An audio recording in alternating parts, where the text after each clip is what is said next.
সন্দেশখালীর জনরোষে সন্দেশখালীর নিচুতলার তৃণমূল কর্মীদের সমর্থন রয়েছে। বাংলার মুখ্যমন্ত্রী ও তৃণমূল সরকারের লজ্জা লাগা দরকার। সন্দেশখালী কাণ্ডে বিস্ফোরক প্রদেশ কংগ্রেস সভাপতি তথা বহরমপুরের সাংসদ অধীর রঞ্জন চৌধুরী সোমবার সাংবাদিক বৈঠক থেকে কি বলেছেন তিনি শোনাবো। 1 টাকা ডাউন পেমেন্টে এবার hero bike, hero winter carnival, 10,000 টাকা পর্যন্ত ক্যাশ ডিসকাউন্ট, 4,000 টাকা পর্যন্ত ফ্লিপকার্ট অফার, 0% সুদের হার, স্পট এক্সচেঞ্জের সুবিধা, আকর্ষণীয় ফাইন্যান্স স্কিম। আজই আসুন Hero Golden Motors Private Limited, Golden Auto মার্টে, এখন বহরমপুর 55 তলা ও রঘুনাথগঞ্জে। এই জনরোষ তো স্বতঃস্ফূর্ত জনরোষ, এবং আমি এটাও বলতে পারি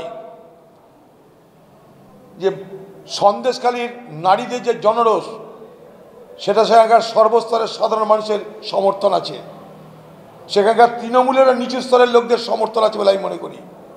লজ্জা লাগা উচিত বাংলার তৃণমূল সরকারের, লজ্জা লাগা উচিত বাংলার মুখ্যমন্ত্রীর, যে সেই সমস্ত অপরাধীদের অপরাধকে গুরুত্ব না দিয়ে তাদেরকে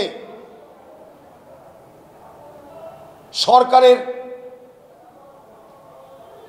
আঁচলের তলায় রক্ষা করতে চাইছেন। এর থেকে নির্লজ্জতার প্রমাণ আর কিছু হতে পারে না।